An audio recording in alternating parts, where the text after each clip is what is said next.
Supreme court ఇది federal వ్యవస్థకు విఘాతం కలిగిస్తుంది.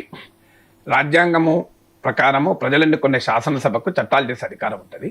ఆ గవర్నర్లు ఆ లెజిస్లేటివ్ ప్రాసెస్, ఆ చట్టాలు చేసే ప్రక్రియను అడ్డుకోకూడదు.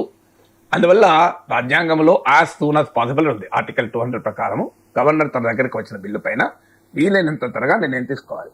వీలైనంత త్వరగా ఉంది కానీ సమయం ఎక్కడ లేదు కదా అని చెప్పి 3 ఏళ్ళు 4 ఏళ్ల వరకు కూడా అలాగే పెట్టుకుని వచ్చింది. సో దాన్ని సుప్రీంకోర్టు క్వశ్చన్ చేస్తూ కొన్ని బిల్లుల విషయంలో 1 మంత్, కొన్ని బిల్లుల విషయంలో 3 మంత్ గడువులో మేము నిర్ణయం తీసుకోవాలి అని చెప్పింది.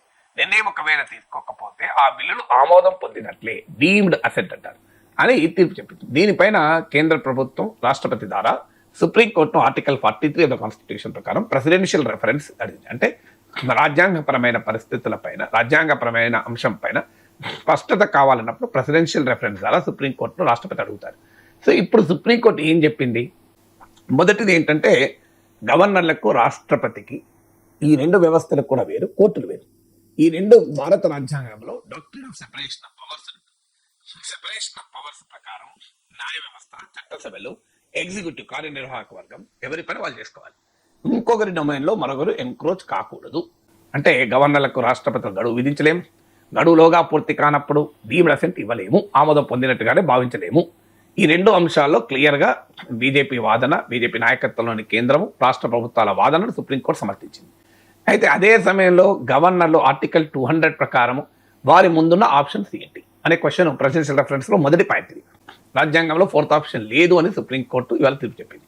అంటే ఒకటి ఆమోదించాలి, లేదా రాష్ట్రపతి పంపించాలి, 3వది తిరస్కరించాలి.